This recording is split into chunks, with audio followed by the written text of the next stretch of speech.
구약을 이제 통독을 해나가는 데서 그냥 막 주마간산식으로 이렇게 일독하는 것이 아니라 말하는 일종의 정독을 하는 것입니다. 정독을 하는 것입니다. 그래서 지난번 말씀드린 대로 구약을 통독을 해나가되 이제 창세기부터 그 뼈대 11권, 역사서의 뼈대 11권을 중심으로 몇 번씩 반복해서 읽으세요. 계속 반복해서 읽으세요. 그래서 먼저 구약의 뼈대를 분명하게 잡으신 다음에 이 열왕기 상하를 읽으신 후에 예언서들을 지난주에 쭉 얘기했죠. 예언서들 어떤 왕과 관련된 예언서들 쭉 유다에 보낸 7개 이사야, 예레미야, 에가, 그 다음에 요엘, 미가, 하박국, 스바냐 같은 사람, 이게 분열왕국 시대 때 보내신 유다에 보내신 선자, 그리고 북이스라엘에 보내신 아모스와 호세야, 요 예언서들을 쭉 같이 읽으시게 되면 역사서의 틀이 아주 분명하게 잡혀요. 이제 그리고 나서 나머지 역사서의 보조가 되는 6개의 역사서 읽으시고, 그 다음에 나머지 예언서들 읽으시면은 이 성경 다 구약이 말하자면 꿰어집니다. 자, 그러면 시가서는 어떻게 하느냐? 구약의 시가서가 가운데 5권 있죠. 그래서 욥기하고 전도서, 아가서, 이것은 이 역사서 뼈대와 예언서를 다 읽으신 후에 그렇게 마지막으로 읽으시는데요. 근데 이 중에 시편과 잠언서, 이 시편과 잠언서를 읽으시는 방법은 이것을 통독하면서 막 중간에 끼어서 읽으려고 그러면 잘 안 되는 부분입니다. 그게.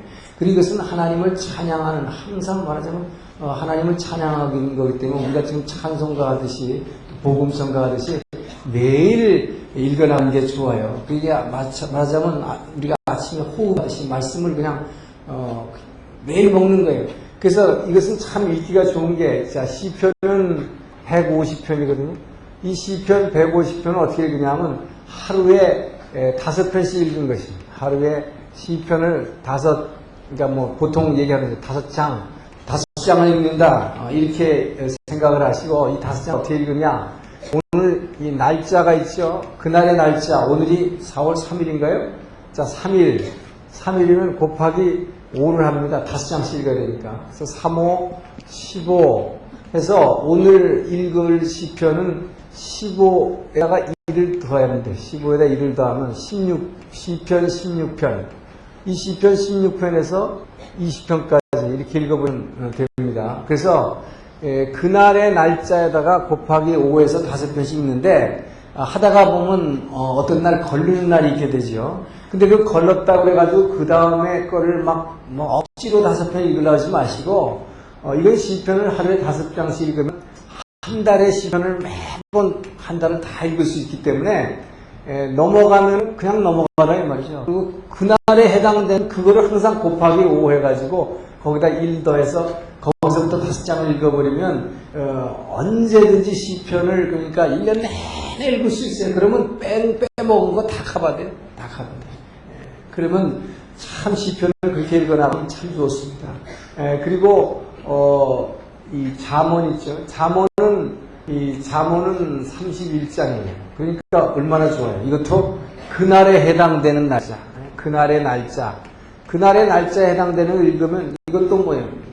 매일 잠언을 다 읽을 수가 있다. 그러니까 빼먹어도 상관없이, 그러니까 하다가 빼먹었으면 그 날짜 해당되는 잠언을 읽고 그 날짜 해당되는 이 시편을 곱하기 5 해가지고 이렇게 읽으시면 이건 언제든지, 그러니까 이것은 성경 통독을 내가 다 띄어야 되니까라는 숙제로 하지 마시고, 이것은 정말 예수의 향기예요. 말씀의 향기. 이걸 매일 그 생명을 내가 먹는다 생각하시면 언제든지 부담 없이 읽을 수 있는 게 시편과 잠언이에요.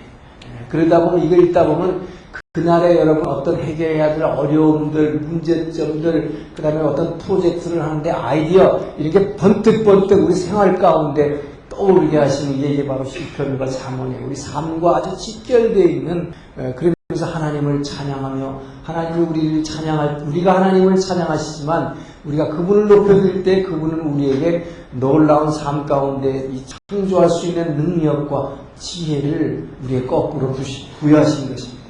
그래서 이렇게 읽으시면 성경 구약을 통독하시는 게 아주 편하게 되실 것입니다. 그래서 여러분 오늘부터 이제 구약을 통독을 해나가시는데, 그래서 우리는 구약이 이 성경 통독이 정독이기 때문에 급하게 막 몇 달 만에 읽어야 된다 이런 게 아닙니다. 그래서 저는 여러분에게 그냥 금년 1년 동안에 신구약 전체는 한번 통독했으면 좋겠다, 그러니까 이런 목표를 세우시고 계속 반복해서 말씀드리지만 역사서의 뼈대가 된 11권을 막 계속 반복해 읽어서 아니 구약의 뼈대는 분명히 잡아놓는 거, 그게 제일 중요하다. 그러면서 나머지를 그 뼈대에다가 걸쳐가지고 이렇게 성경 전체를 통독하는 이런 방법을 취하실 것을 여러분에게 권면합니다.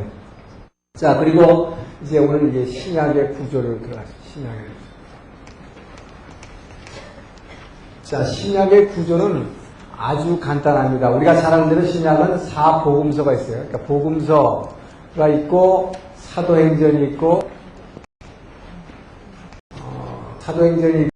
그리고 나서 전부 뭡니까? 서신서로 되어 있어요. 그러니까 신약은 놀랍게도 신약은 상구 27권인데 이 4복음서, 사도행전 하나, 그러니까 요 5권 빼고 나면 뭐 나머지 22권이 전부 서신서다. 그러니까 생각보다도 신약은 뭐예요? 전부 편지다. 신약은 전부 그냥 연애 편지다. 이렇게 생각하시면 돼요. 전부 편지. 근데 누구에게 보낸 편지냐? 예수 안 믿는 사람들에게 보내가지고 예수 믿고 구원받으시오 라는 편지냐? 아니다 이 말이에요. 이 서신서는 전부 예수 믿는 사람들에게 이렇게 당신 예수 믿고 구원받았으니까 이제부터 이렇게 사시오. 왜 하나님께서 당신을 이 땅에서 말씀으로 이 땅에서 당신 하나님의 자녀로 불렀는가? 이렇게 산다 이 말이에요. 그래서 서신서 있는데, 자, 우선 사복음서 우리가 잘 아는 마태, 마가, 누가, 자, 요한, 자, 이 사복음서가 먼저 나옵니다. 그리고 나서 사도행전은 이 뭐예요? 누가복음의 저자인 누가가 누가복음과 사도행전은 그대로 이렇게 연결이 되는 이 성경입니다. 자, 이 사복음서에서는 좀 이따 이제 하나씩 다 보겠습니다만은, 사복음서에서 지난번에 얘기했지만 사복음서는 예수님은 이런 분이다. 예수님의 생애를, 이 땅에 오신 예수님의 생애를 그려주고 예수님은 이렇게 사신 분이다. 보이지 않는 하나님의 사랑을 이 땅에서 어떻게 나타내셨는가. 자, 그 예수님의 사랑을 말하는 복음서를 통해서 이렇게 보여주고 그 사랑의 극치가 십자가에 죽으신다. 자, 그리고 나서 그분이 죽으시는데 그 죽은 것이 끝난 게 아니라 부활하셨다라는 걸로 복음서는 끝나고 있죠. 근데 그 부활하신 주님이 승천하신 후에 성령을 보내주시겠다고 약속해서 성령이 임재함으로 말미암아 이 사도행전은 교회 탄생 뉴스입니다. 이런 교회 탄생 뉴스. 교회가 드디어 탄생하게 됐다는 얘기를 하고 있고, 이 교회가 땅 끝까지 퍼져나가야 된다 하는 것을 사도행전에서 얘기하고 있고, 자, 그래서 사실 신약의 역사서가, 신약은 사복음서에다 사도행전, 요 5권이 역사서예요. 그러니까 신약의, 지난번 우리가 본 구약의 11개의 뼈대 있죠? 그 11개의 뼈대가 이제 마태복음으로 연결이 되는 거예요. 그렇게 돼서 이 역사서가 이 사도행전으로 끝나는 거예요. 그 신약의 역사서는 이 사도행전에서 끝납니다. 그러면 이 뒤에 왜 22권이나 되는 서신서가 왜 부족하느냐 이거죠. 이것도 안 믿는 사람들에게 보낸 게 아니라 전부 예수 믿는 사람한테 보냈다. 자, 그래서 이 서신서는 두 가지로 나누는데, 이 바울 서신과 일반 서신으로 나눠요. 이 바울 서신은 또 둘로 나눕니다. 이 바울 서신이 중요한데, 바울 서신이 22권 중에서 13권이나 되고 일반 서신이 9권인데, 바울 서신은 뭐냐면 이 서신서를 쓴 저자가 분명하게 나타나는 거죠. 바울이다, 사도 바울이다. 일반 서신이라고 하는 것은 사도 바울 이외에 다른 분들이 쓴 건데, 이게 구분이 되는 게 이름을 보면 알 수 있는데, 자, 우선 이 서신은 누구한테 보냈느냐가 중요합니다. 이 바울 서신은 교회에게 보낸 것과 이 목회자에게 보낸 게 있어요. 그죠? 그래서 교회에게 보낸 것이 9권이고 목회자에게 4권을 보냈습니다. 자, 그래서 이 바울서신은 교회에다가 보낸 거니까 수신자가 명칭이 되어버리는 거예요. 그렇죠? 그래서 바울서신은 누구한테 보내느냐? 어떤 교회냐? 그래서 뭐예요? 처음부터 나오는 게 이제 사도행전 끝나고는 뭘 이어져요? 마테마가, 누가, 요한, 사도, 그 다음에 로마 교회에 보내는 거, 고린도 교회에 보내는 거, 고린도 전후서 2권이나 되죠? 그리고 뭐예요? 고린도에서 갈라디아 교회에게, 갈라디아 에베소 교회에게, 빌립보 교회에게, 골로새 교회에게, 데살로니가 교회에게 전후서. 자, 이렇게 해서 7개 교회에게 보낸 것입니다. 예수 믿고 구원받은, 예수 믿고 있는 성도들에게 보낸 것이다. 그리고 목회자들에게 보낸 게 있는데 이것이 디모데라고 하는 목회자, 디모데 전후서, 그 다음에 디도서, 그 다음에 빌레몬서. 자, 이렇게 목회자들에게 보낸 서신이 있고, 일반 서신이라고, 이게 바울 서신은 수신자가 누구냐에 따라 이름을 이렇게 붙여놨죠. 그리고 일반 서신이라고 하는 것은 발신자를 명칭으로 하고 있다. 이 특징이죠. 이것은 전에 건 사도 바울이 썼지만, 누가 쓴 건지 아는 것도 있고 모르는 것도 있어요. 제일 먼저 일반 서신이 나오는 게 뭡니까? 히브리서는 저자가 미상입니다. 누군지 몰라요. 그래서 히브리서 사람들에게 보낸 거. 근데 히브리 사람들을 위한 거. 근데 뭐예요? 누가 썼는지 분명치 않다. 자, 그리고 야고보는 그 예수님의 동생 야고보입니다. 야고보. 그 다음에 히브리 야고보 뭐예요? 베드로 전후서. 자, 예수님의 제자 베드로. 그 다음에 베드로 전후서, 그다음에 뭡니까? 사도 요한 1, 2, 3서, 요한 1, 2, 3서 있어요. 요한이 쓴. 그러니까 이게 보니까 뭡니까? 놀랍게도 서신서들은 사도 바울이 거의 다 썼고, 이 중에 예수님의 제자들의 이름이 잠깐 나오지? 베드로, 요한, 그 다음에 뭡니까? 유다. 이 유다는 가룟 유다가 아니겠죠? 예수님의 형제가 둘 있어요. 야고보와 또 유다.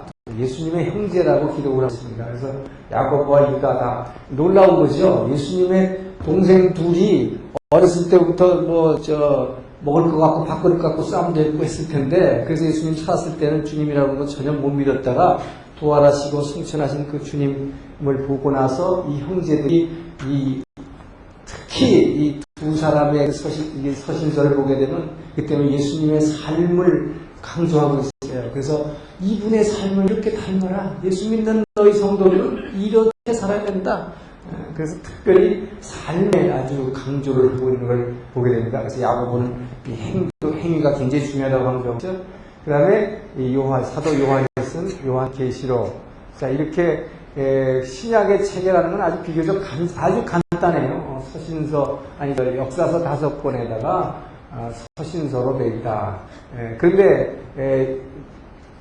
저 옛날에 저도 모를 때 무식할 때 그러는데, 여러분 이제 이걸 보니까 아시지만 야고보가 구약에 있다고 자꾸 우게 되면서 막 우기는 사람은 참 재밌는 사람이죠. 왜냐하면 야곱이라는 걸 자꾸 생각해가지고 구약에 나오는 신약의 서신서다. 예수님의 동생이다. 자, 이렇게 신약의 구조는 이제 간단합니다. 그러면 이 신약은 지금 뭘 얘기하려고 있는가? 제가 한번 잠깐 개관을 한번 살펴보고자 합니다. 자, 신약에서 먼저 이 복음서에 대해서 복음서. 자, 이 4복음서인데, 4복음서인데, 이 복음서를 또 둘로 갈리는데, 이 복음서는 보통 우리가 공관복음이라고 하는 이 공관복음, 마테마가 누가 하는 3개의 복음을 공관복음이라고 그러죠. 그래서 저는 어릴 때 왜 이제 신약 성경에는 이렇게 대사관 복음이 많은가 그래서 공관복음 그래서 그 공관이 아니죠. 이것은 같은 이 관점을 가진 복음이다. 공관복음이다. 그래서 이것을 시납틱 가스펠이라고 해요. 시납틱 가스펠. 같은 견해를 가진 이 복음서다. 같은 견해를 가졌다는 얘기는 뭐냐면 이 땅에 오신 하나님의 아들 예수 그리스도의 생애, 그거를 가급적 역사적인 관점에서 그리려고 하고 있다. 그래서 중요한 것은 공간복음은 그래서 이 땅에 오신 예수에 관심이 있어요. 이 땅에 오신 예수의 생애. 자, 그래서 지난번 말씀대로 예수님은 이렇게 살았다. 하나님의 사랑이시라는 건 사랑이신 보이지 않는 하나님, 사랑이신 하나님, 하나님은 사랑이시라고 하는데 그 사랑이라는 건 바로 이런 거다. 이분의 삶 같은 것이다. 너희들은 이것을 닮아라. 라고 이제 얘기하기 위해서 이 공간복음은 이 땅에 오신 예수님의 생애를 가급적 연대적으로, 그러니까 이 크로놀로지칼리 쓰려고 애썼다. 그분의 탄생부터 죽음과 부활에 이르기까지를 쭉 시대적, 역사적인 순서를 따라서 쓰려고 애쓴 것이 이 공간복음이다. 그리고 그래서 이것이 이 마테마가 누가 이 세 복이죠. 그리고 또 하나는 요한복음은 완전히 좀 다릅니다. 요한복음. 자, 요한복음의 시각은 다른데, 자, 먼저 그럼 여기서 이 공간복음을 보게 되면, 우선 이거부터 얘기할까요? 공간복음과 요한복음은 어떻게 다르냐? 요한복음은 좀 튀는 거예요. 튄다고 얘기할 수 있는데, 튄다는 게 무슨 얘기냐? 마테마가 누가에 비해서 요한복음은 세자 12사도 중에서 가장 늦게까지 오래 살았던 사람이죠. 약 100세가 넘도록 사는 걸로 추정이 되는데, 그래서 마지막 밤모섬에 유배 갔을 때 요한 계시록을 남기게 됩니다만, 요한이 이 복음서를 쓸 때는 약 AD 100년경 정도로 추정을 하고 있어요. 그러니까 굉장히 늙어서, 근데 AD 100년경이라고 하는 것은 이미 뭐냐면 예루살렘은 AD 70년경에 로마의 반역을 일으켜가지고 아주 황폐하게 뭐랍니다. 성전도 다 무너졌고, 쓰레기 더미를 보냈고, 예루살렘 성도 다 무너졌고, 완전히 유다 백성들을 전 세계로 그냥 다 흩어버린 로마에서 황폐화된 후에 있었기 때문에 이 사도 요한의 관심은 뭐냐? 이 사도 요한의 관심은 예수님은 이 땅에 오신 예수님에게만 눈을 맞추지 말라 이 말이에요. 그 예수님은 이 땅에 오시기 전부터 훨씬 전부터 저 하늘나라에 계셨던 분이다. 그래서 이 공간복음을 지상에 오신 예수라면 요한복음은 천상의 예수를 그리스도다. 그러나 그것만 강조하는 게 아닙니다. 그러니까 이 요한복음의 특징은 지상에 오신 예수를 넘어서 이게 중요한 거예요. 예수를 넘어서 원래 뭐예요? 태초부터 아버지 하나님과 함께 계신 주님, 여기에 점을 맞춥니다. 그렇기 때문에 오늘날 근데 교회 다니는 많은 크리스찬들이 말이죠. 크리스찬들이 보통 예수님 그러면 그래서 이 공간복음에 굉장히 지창을 하고 있어요. 그래서 우리는 보통 예수님 그러면 이 땅에 오셔서 고난받고 십자가 지고 부활하신 주님 그것만 자꾸 생각한단 말이죠. 예수님 그러면 의뢰 그냥 땅에 오신 예수 이렇게 생각해요. 근데 사도 요한은 그걸 뛰어넘은 거예요. 이게 중요해요. 사도 요한이 이렇게 안 해줬다면 우린 삼위일체 하나님을 알기가 참 어렵습니다. 사도 요한이 바로 이 지상에 오신 예수님을 뛰어넘어서 저 태초부터 아버지 하나님과 함께 사랑을 나누셨던 그 영원한 사랑의 회로를 이루고 계신 그 예수님, 하나님의 아들, 그분을 그리고 거기 성부와 성자와 성령 하나님의 관계가 이 요한복음을 통해서 확연하게 드러나요. 그 때문에 제가 사실은 오늘 그냥 창세기로 그냥 들어가려고 했는데 창세기로 들어가려다 보니까 이 창조라는 것이 여러분 창세기 1장만 갖고 설명이 안 되는 것입니다. 그래서 이 반드시 요한복음을 보지 않고 그러니까 창조의 얘기가 안 돼요. 왜냐 창조의 주역이 놀랍게도 예수님이 주역이 되기 때문에 그래서 이 신약의 이 책을 여러분이 머릿속에 갖고 있어야, 그래야 이제 구약의 처음 시작인 창조 자체부터가 이해가 되기 시작합니다. 자, 그래서 우선 그렇게 개관을 말씀드리고, 이 공간복음이랑 마태마가 누가가 성경을 썼는데, 누가 제일 먼저 썼다고 지금 추정이 되냐면 마가가 복음서를 제일 먼저 썼다고 봅니다. 그래서 이 마가복음이 이 공간복음에서 제일 먼저 쓰인 것이 아닌가라고, 이것이 지금 이제 모든 신학자들이 공감하고 있는 것이죠. 기본적으로 보면 이 마가복음에서 다른 복음이 파생됐다고 얘기할 수는 없지만 마가복음을 상당히 참고하지 않았는가라고 신학자들이 추정합니다. 자, 그래서 이 마태복음이라는 거, 자, 우리가 마태복음과 그 다음에 누가가 쓴 이 누가복음이 이렇게 나옵니다. 누가복음인데, 마가라고 하는 사람은 기본적으로 마가가 누군가에 대해서는 마태를 따라다니는 추종자다라는 설도 있지만, 베드로라는 사람, 여러분, 베드로, 그 예수님의 수제자였던 베드로는 갈릴리 사람이었고 무식한 어부였기 때문에 이 당시에 예수님 오셨던 당시에 세계적인 공용어였던 헬라어를 사용할 수 없었던 사람이었어요. 베드로는. 그렇죠? 그러니까 요즘으로 말하면 영어가 안 되는 사람이죠. 한국말밖에 안 되는 사람. 그러니까 그렇기 때문에 이 서신서 아까 보니까 주로 누가 많이 썼어요? 사도 바울이 많이 썼죠. 사도 바울은 헬라어를 아주 유창하게 구사하는 로마 시민권자였기 때문에 이분이 말하자면 아시아 지역 전도했죠. 그 다음에 유럽 전도했죠. 그 다음에 에베소에서 전도하면서 계속해서 이분은 헬라어를 가지고 말씀을 전했고, 또 이 유대 사람들이 히브리어로도 전했고, 이 바이링결이기 때문에 자, 그런데 바로 베드로는 요즘 말하자면 육제어인 헬라어가 안 되는 사람이기 때문에 베드로가 나중에 로마에 가서 선교를 하게 될 때 베드로를 따라서 통역했던 사람이 마가라고 하는 설이 굉장히 유력합니다. 그래서 베드로를 통역하면서 이분이 많은 그 예수님에 관한 말씀을 듣고 이거를 정리했다 해서 복음서로 처음 정리한 거에 가장 짧아요. 마가복음 16장밖에 안 되는데, 자, 근데 16장밖에 안 되는 짧은 것이지만 이 마가가 쓴 그 스토리가, 마가복음의 스토리가 약 103개 정도 된다고 해요. 103개의 스토리로 되어 있다.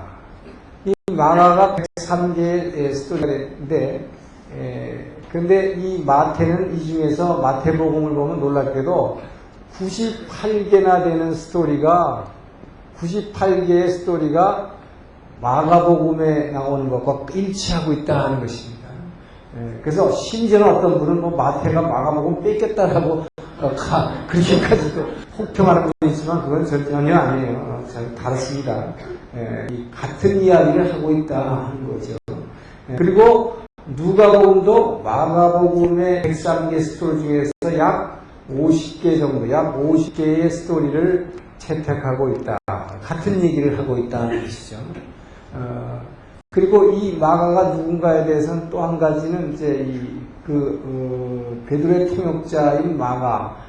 근데 또 다른 사도행전에 보게 되면, 이 사도 바울이 1차 전도여행 때 이 바나바하고 같이 아시아, 갈라디아 지방에 전도여행 갔을 때, 버가라는 곳에 첫 전도지에 도착했을 때, 같이 데려갔던 마가 요한이라고 하는 마가.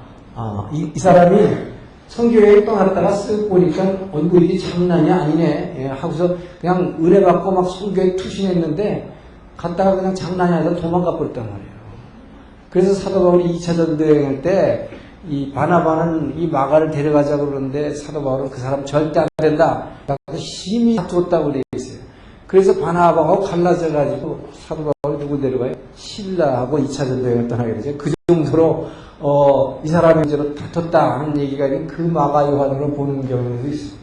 근데 하여튼,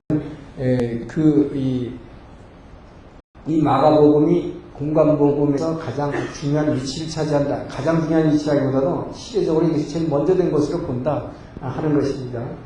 자, 그런데 이 마가복음, 이 3개 공가복음이 이렇게 비슷한 것 같으면서, 근데 이제 지상에 오신 예수님이라고 있는데, 그 포커스가 다 다르다는 것입니다. 어디에다가 초점을 맞추고 어떤 시각에서 지금 예수님의 생애를 정리하고 있는가.